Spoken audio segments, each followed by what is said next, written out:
Tidak, saya tidak mengupah pihak luar untuk sebarang kerja. Saya tahu kabar angin itu juga sedang tersebar. Saya masih menyiapkan semuanya. Saya bekerja dengan sangat keras. Haley Knight ingin menjelaskan kabar angin tentang perniagaan sulamannya, tetapi ada kabar angin lain yang jauh lebih jahat. Mari kita bersiap untuk kemoterapi pagi ini. Saya ingin buat sedikit penjagaan kulit. Dan itu membawa kepada detik ini. Awak mengubah hidup orang demi kepentingan dan ketamakan diri sendiri. Saya Anjanette Levy, dan ini adalah Undang-Undang dan Jenayah.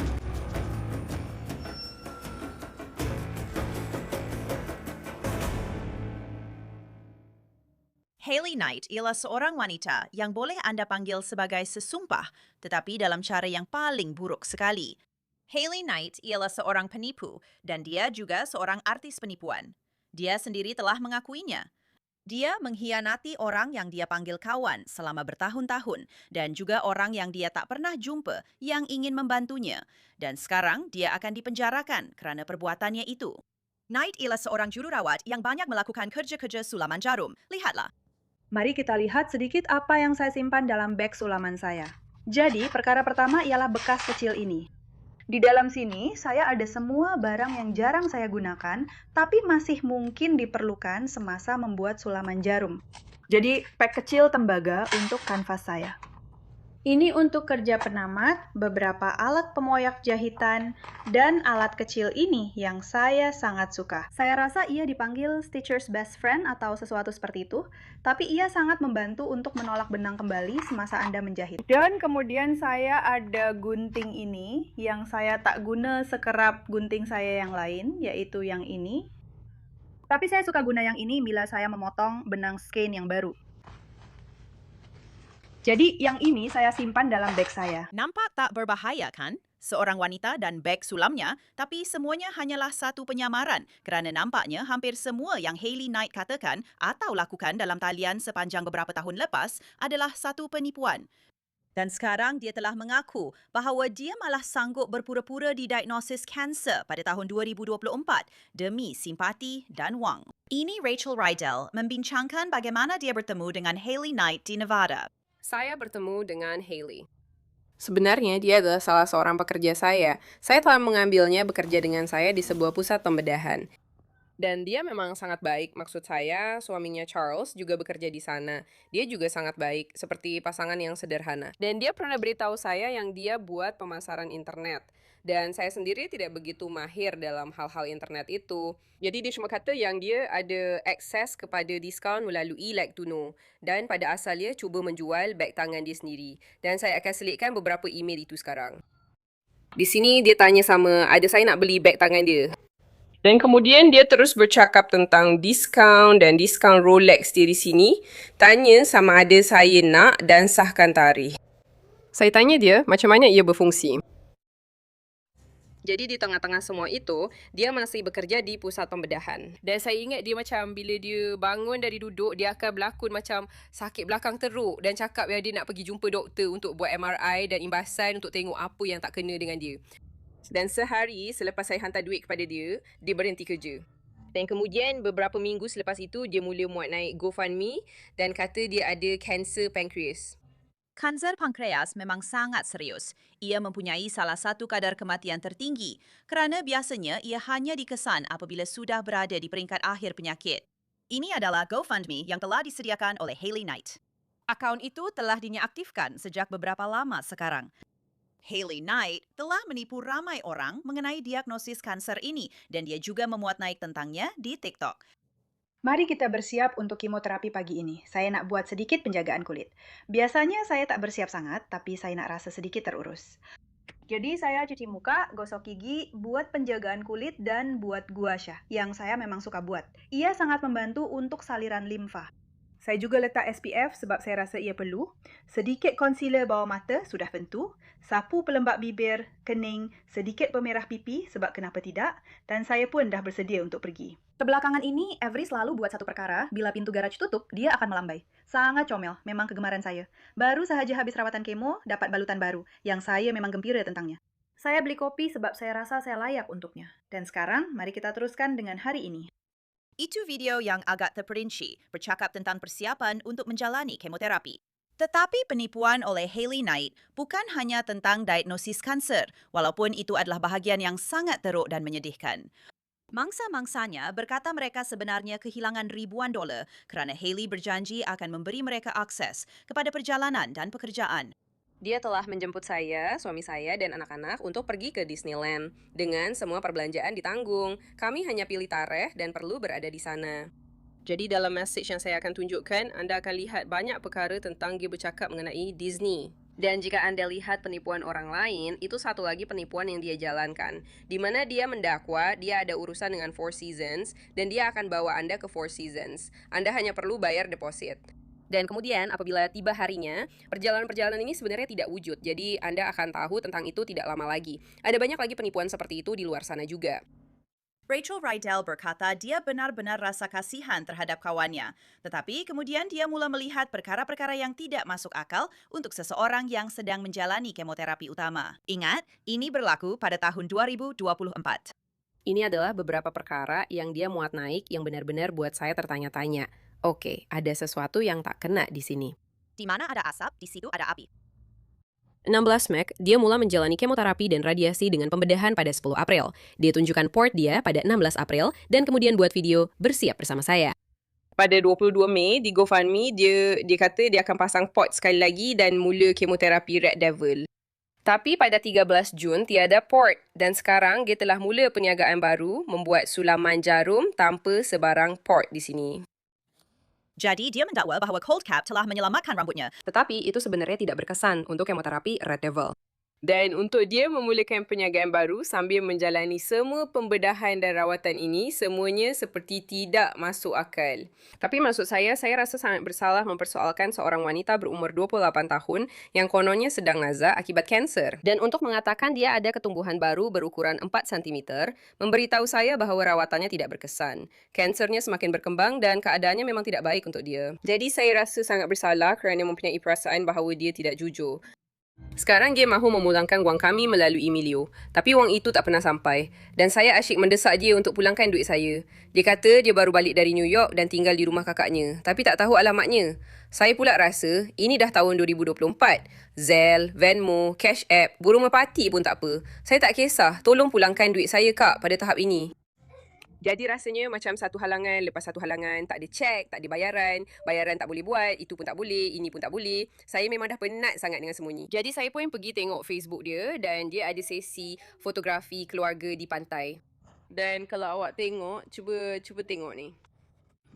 Awak takkan dapat garistan kalau awak sedang jalani kemoterapi Red Devil pada 20 September. Okey, jujurlah di sini. Jadi Rachel Rydell kata Hailey Knight berada di pantai untuk sesi fotografi keluarga ketika dia sepatutnya sedang nazak akibat kanser dan menjalani kemoterapi. Jadi dia berjuang untuk dapatkan semula wangnya. Baiklah semua, bersedia. Ini akan jadi yang paling panjang setakat ini. Jadi pada ketika ini saya sudah hantar surat tuntutan kepadanya. Saya sedang menunggu dia membalas surat itu. Saya tahu apa saja yang dia cakap atau buat memang tak masuk akal. Dia berbohong. Dia mereka-reka tangkapan skrin pembayaran tertunda dan dokumen serta perkara-perkara yang sebenarnya tak wujud. Email pun ada.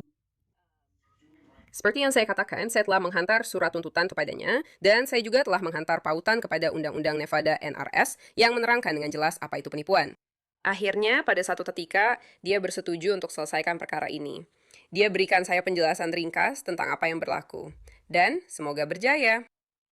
Di sinilah dia memberitahu saya apa yang sedang berlaku dan apa sebenarnya kisah sebenar di sebalik dirinya. Dan dia menerima surat tuntutan saya dan awak tahu, dia cuma beri saya penjelasan yang mengarut dan dia kata, terima kasih, saya minta maaf. Saya beritahu dia, jangan minta maaf. Kalau awak ada duit saya untuk pergi melencong dan sesi fotografi, awak juga ada duit saya untuk bayar balik. Jadi, jangan minta maaf sekarang. Jadi awak boleh lihat dia telah menerima surat tuntutan itu dan dia memang mahu membayar saya. Dia telah membuat satu bayaran sahaja pada akhir bulan September.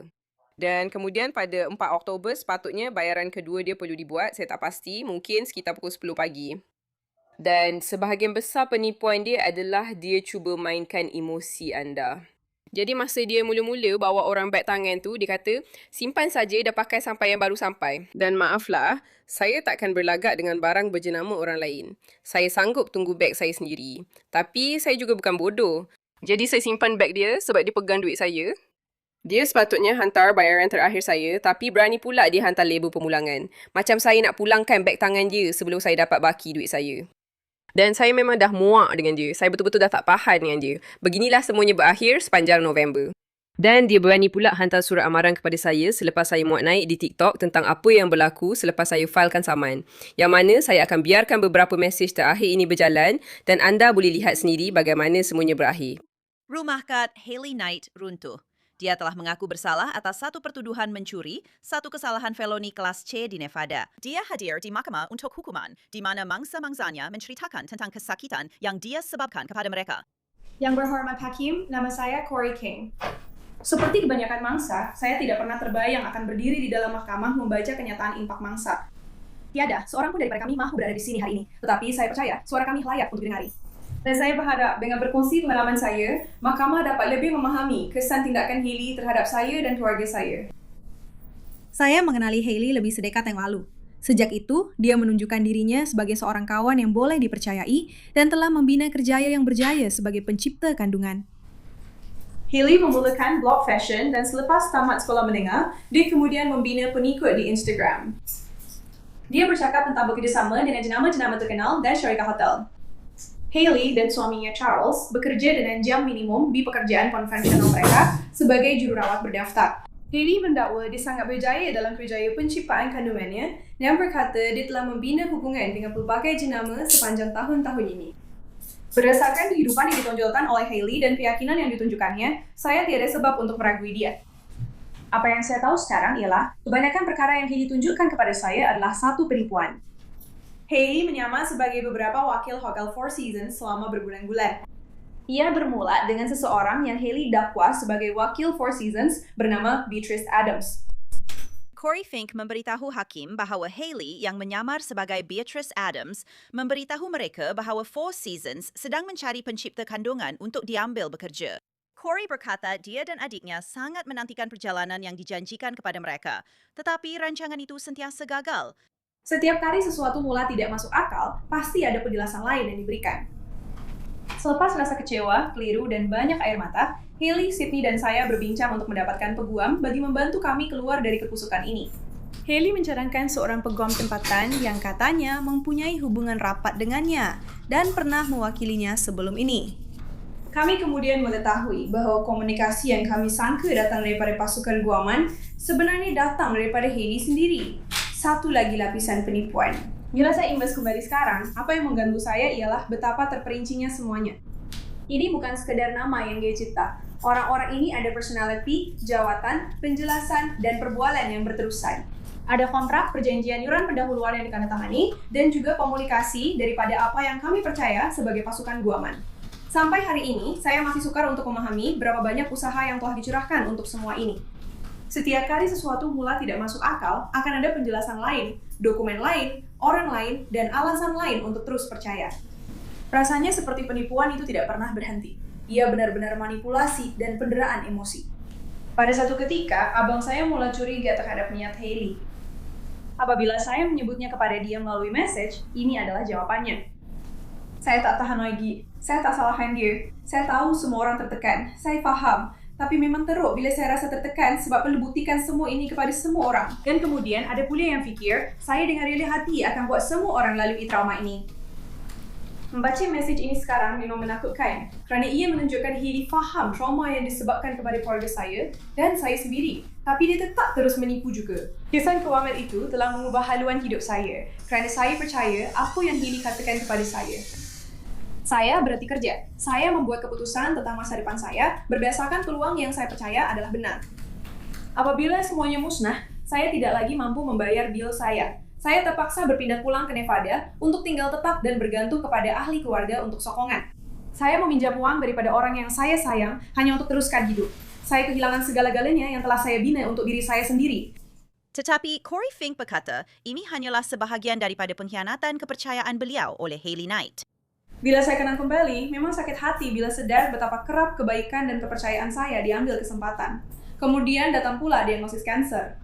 Hailey beritahu saya yang dia mengidap kanker pankreas. Saya sangat terkejut dan sedih. Saya ingat saya menangis dan memberitahu. Saya ingat dia juga menangis dan memberitahu saya betapa takutnya dia. Saya pun takut juga. Saya betul-betul percaya kawan saya sedang ngazab. Saya berdoa dan risau untuk dia, serta berharap akan ada keajaiban. Kata-kata tidak dapat menggambarkan betapa hancurnya perasaan apabila percaya bahwa seorang kawan rapat sedang ngazab dan saya terpaksa bersedia untuk kehilangan dia. Saya sangat sedih. Kata-kata tidak dapat menggambarkan betapa hancurnya perasaan apabila percaya bahwa seorang kawan rapat sedang ngazab dan saya terpaksa bersedia untuk kemungkinan kehilangan dia. Satu detik yang saya tidak akan lupakan berlaku pada Januari 2025. Adik saya menunjukkan saya di tengah malam dengan mengetuk pintu bilik tidur saya dan panik sambil berkata, "Hailey's Four Seasons!" Sebaik sahaja saya dengar namanya, perut saya terasa kecut. Saya sangka saya akan dengar berita bahwa kawan saya telah meninggal dunia. Sebaliknya, saya dapat tahu bahwa saya telah ditipu. Pada saat itu, Subiala yang saya sangka saya tahu, runtuh begitu saja. Apabila saya mengetahui kebenaran, saya rasa benar-benar dikhianati. Pengalaman ini membawa saya ke salah satu titik terendah dalam hidup saya. Saya rasa terperangkap dengan akibat keuangan dan sangat tertekan dengan pengkhianatan itu. Saya terus bertanya kepada diri sendiri, bagaimana seseorang yang saya percayai sepenuhnya dan dengan sengaja boleh melakukan perkara ini sambil terus menggelarkan dirinya sebagai kawan. Seseorang yang saya percayai telah masuk campur dalam harapan saya, rancangan masa depan saya, keuangan saya, persahabatan saya, malah kesedihan saya. Bila saya mengenang kembali, rasanya setiap bahagian kepercayaan saya telah dieksploitasi. Kesan yang berlaku jauh lebih besar daripada sekadar uang. Ia menjejaskan kesehatan mental saya, keyakinan diri saya, kebebasan saya, hubungan saya, dan keupayaan saya untuk mempercayai orang lain. Adik perempuan Corey Fink, Sydney Fink, juga bercakap tentang Hailey Knight yang berbohong kepadanya dan memusnahkan persahabatan mereka. Kami telah mengenali Hailey selama lebih 15 tahun. Kami bersekolah menengah bersama, berkongsi kumpulan kawan yang sama. Dan dari masa ke masa, persahabatan kami menjadi sangat rapat. Apabila kami semua menjadi ibu bapa, persahabatan itu menjadi semakin kukuh. Anak perempuan kami lahir hanya sebulan berbeza, dan kami menerima Hailey serta keluarganya ke dalam rumah kami, keluarga kami, dan kehidupan kami tanpa ragu-ragu. Disebabkan itu, kami tidak pernah mempersoalkan niatnya. Pada tahun 2023, Hailey menjemput kami untuk menyertai satu peluang yang kelihatan luar biasa, bekerja untuk Four Seasons sebagai pencipta kandungan. Ia terasa seperti mimpi. Caleb boleh berhenti daripada kerja juru rawat di hospital, dan saya boleh menggunakan latar belakang saya sebagai juru gambar profesional dengan cara yang baru. Kami teruja untuk membina sesuatu yang bermakna bersama sebagai sebuah keluarga. Dia tahu dengan tepat apa impian kami, dan dia menggunakan impian itu terhadap kami. Dia menggunakannya untuk mendapatkan kepercayaan kami dan mengambil uang kami. Dia membuat semuanya kelihatan sah. Dia mencipta kontrak palsu, menyamar sebagai wakil syarikat, dan menggunakan pelbagai nombor telefon untuk menjadikan komunikasi itu kelihatan asli. Disebabkan penipuan itu, kami membayar ribuan dolar untuk deposit perjalanan yang dikatakan boleh dipulangkan. Kami juga membelanjakan ribuan lagi untuk persiapan perjalanan ini dengan membeli peralatan, pasport, bagasi, dan keperluan lain karena kami benar-benar percaya peluang ini adalah nyata. Caleb menggunakan hampir sebulan cuti tahunan kerana wakil yang Hailey samarkan memberitahu kami bahawa kami perlu bersedia untuk pergi bila-bila masa sahaja. Dia juga meletakkan jawapan daripada posisi jururawat sepenuh masa untuk bekerja dengan DM supaya perjalanan sebagai sebuah keluarga menjadi lebih mudah dan supaya dia dapat menyokong impian saya. Itu adalah pengorbanan sebenar yang kami lakukan dengan penuh kepercayaan. Sydney Fink berkata dia menjemput Hailey dan keluarganya ke rumahnya. Pada satu ketika, Hailey, Charles, dan anak perempuan mereka tinggal bersama kami, dan ibu bapa Caleb, Bonnie, dan Scott selama 2 minggu sementara mereka sedang berpindah.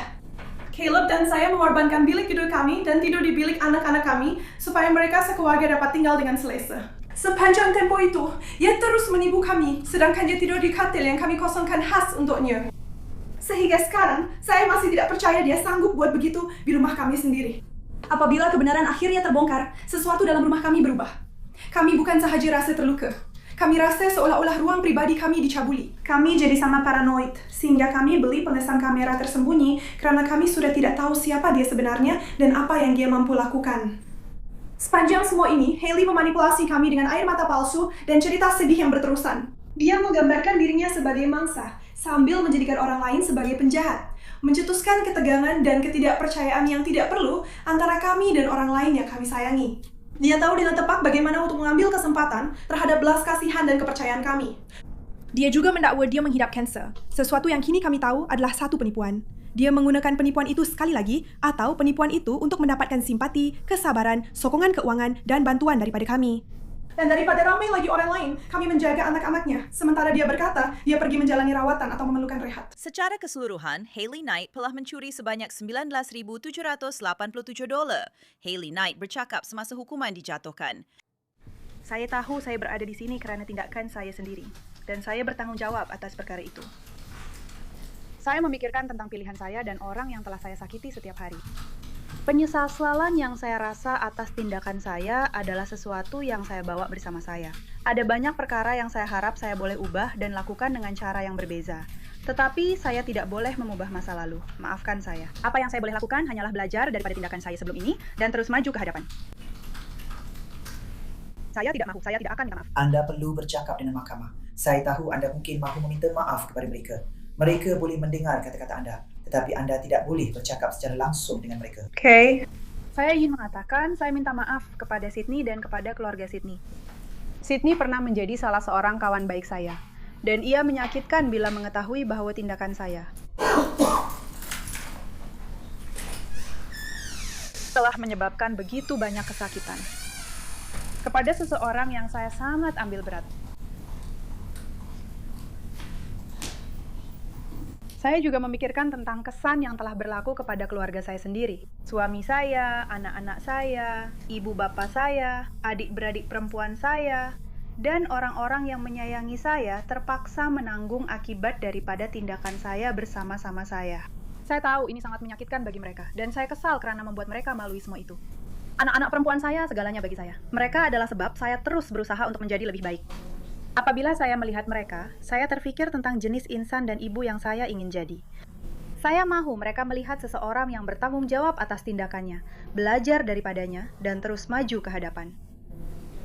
Sepanjang tahun lalu, saya terus bekerja, menyara keluarga saya, mendapatkan bantuan yang saya perlukan untuk lebih memahami pilihan yang saya buat, dan memastikan saya tidak akan berada dalam situasi ini lagi. Saya dengan hormat memohon kepada mahkamah untuk memberi saya peluang untuk terus maju ke hadapan, membayar ganti rugi, menyara keluarga saya, dan membuktikan melalui tindakan saya bahwa saya boleh belajar daripada perkara ini dan menjadi seorang yang lebih baik. Terima kasih. Dan Peguam Hayley bercakap bagi pihak beliau. Sila dengar. Terima kasih, Yang Arif. Jadi seperti yang anda lihat, beliau menerima tanggungjawab. Ini adalah satu kesilapan dalam membuat pertimbangan sekurang-kurangnya. Ini adalah sesuatu yang benar-benar membebankan dirinya. Dan beliau sememangnya menyesalinya. Beliau telah menghubungi pejabat saya sepanjang proses ini mungkin sebanyak 20 kali. Kerana beliau sangat takut.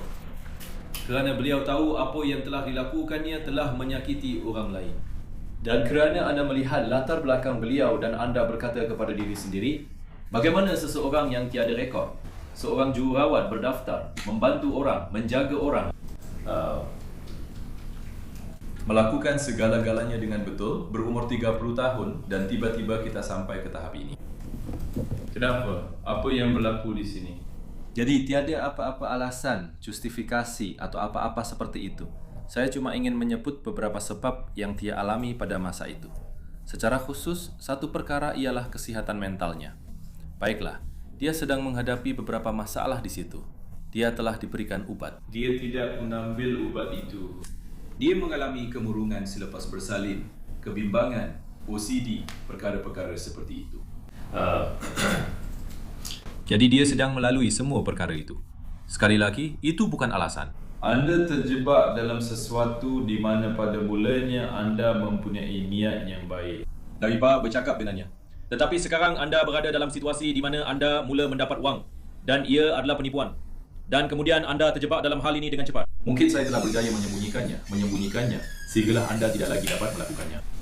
Dan sekarang anda terjebak dalam situasi ini. Dan dia telah mengambil, anda tahu, satu kesalahan jenayah di sini. Berapa ramai kawan yang dia ada sekarang? Kosong. Ya, untuk dia, anda tahu, atas sebab dia sendiri. Semua orang ini dulu kawan, sekarang tidak lagi. Perlu difahami. Jadi, reputasi dia telah tercemar teruk dalam pelbagai cara.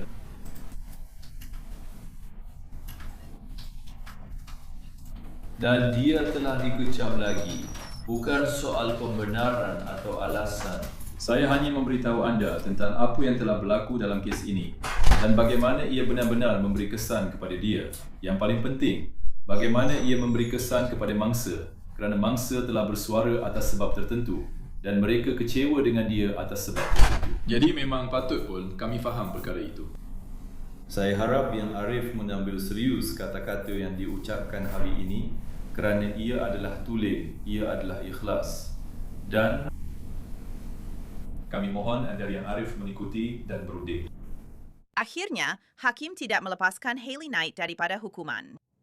Semasa anda membuat kenyataan anda mengesat mata anda. Tetapi mahkamah perasan bahawa ketika bekas kawan-kawan anda memberitahu bagaimana anda telah menyakiti mereka, anda berdiri di situ tanpa sebarang emosi. Anda bukan sahaja menyeleweng wang daripada kawan-kawan anda malah menggandakan penyelewengan itu. Dan kemudian anda melipat gandakan lagi penyelewengan itu. Pada bila-bila masa sahaja, anda boleh sahaja berkata, maafkan saya telah melakukan kesilapan. Saya dah terjebak terlalu jauh dan perkara ini telah menjadi sesuatu yang di luar kawalan saya sepenuhnya. Dan inilah apa yang saya lakukan. Dan anda boleh sahaja berterus terang. Dan jika anda mempunyai hubungan seperti ini dengan mereka, anda mungkin masih kehilangan mereka sebagai kawan, tetapi sekurang-kurangnya mereka mungkin masih boleh percaya bahawa anda jujur dengan mereka. Dan anda mungkin tidak akan menyebabkan kemusnahan dan kehancuran yang sama kepada keluarga ini. Saya perlukan anda untuk simpan perkara itu dalam fikiran anda semasa saya habiskan apa yang saya ingin katakan. Anda mengubah hidup orang lain melalui sifat mementingkan diri sendiri dan ketamakan Anda. Dan tanpa keupayaan mahkamah ini untuk mengambil kira beberapa perkara tersebut, Anda akan dipenjarakan seterusnya. Tetapi kepada keluarga, saya mahu anda semua faham bahawa mahkamah perlu bergantung kepada bukti. Saya perlu mengikut undang-undang. Dan jika saya bergantung kepada perkara yang anda katakan tetapi tidak dapat dibuktikan, saya tidak boleh mengambilnya sebagai pertimbangan. Dan jika saya menjatuhkan hukuman berdasarkan perkara-perkara tersebut, maka hukuman itu berkemungkinan menjadi tidak sah dan akhirnya akan dibatalkan. Saya perlu mengikut apa yang telah dikemukakan di hadapan saya. Dan apa yang ada di hadapan saya ialah seseorang yang jelas telah mengambil wang dan orang itu perlu dihukum. Seseorang yang jelas melakukannya. Tetapi saya sebenarnya tidak mempunyai banyak lagi selain itu. Berdasarkan maklumat lain yang anda semua telah berikan kepada saya, yang boleh saya gunakan untuk menjatuhkan hukuman. Awak telah mencuri keupayaan orang untuk mempercayai mereka, betul tak? Dan akibat kedudukan awak sebagai jururawat. Dan ini adalah satu kesalahan feloni kategori C. Saya mahu keluarga faham bahawa kemungkinan besar, walaupun anda semua rasa bahawa tiada akibat sebenar jika dia hanya membayar balik wang itu, mempunyai rekod feloni kategori C akan menjadi satu akibat. Dia mungkin akan kehilangan lesen kejururawatannya akibat mempunyai rekod feloni kategori C itu. Hakim pada mulanya ingin memberikan percubaan kepada Hayley, tetapi kemudian dia mengubah fikirannya. Semakin lama saya duduk di sini, saya hanya perlu ada akibat yang lebih daripada sekadar kamu membayar balik untuk itu. Memang sepatutnya begitu. 30 hari nampak sesuai bagi saya. Dan saya tahu itu mungkin tidak nampak lama bagi keluarga, tapi ini adalah saya mengatakan bahawa perlu ada akibat atas perbuatan kamu mengambil kepercayaan orang dan memusnahkan kepercayaan orang. Itu lebih daripada sekedar kamu membayar balik wang dan lebih daripada hanya mempunyai rekod jenayah yang boleh merosakkan hidup kamu. Kamu perlu menjalani hukuman untuk ini. Dan saya tidak mengatakan bahawa 30 hari itu satu tempoh yang lama.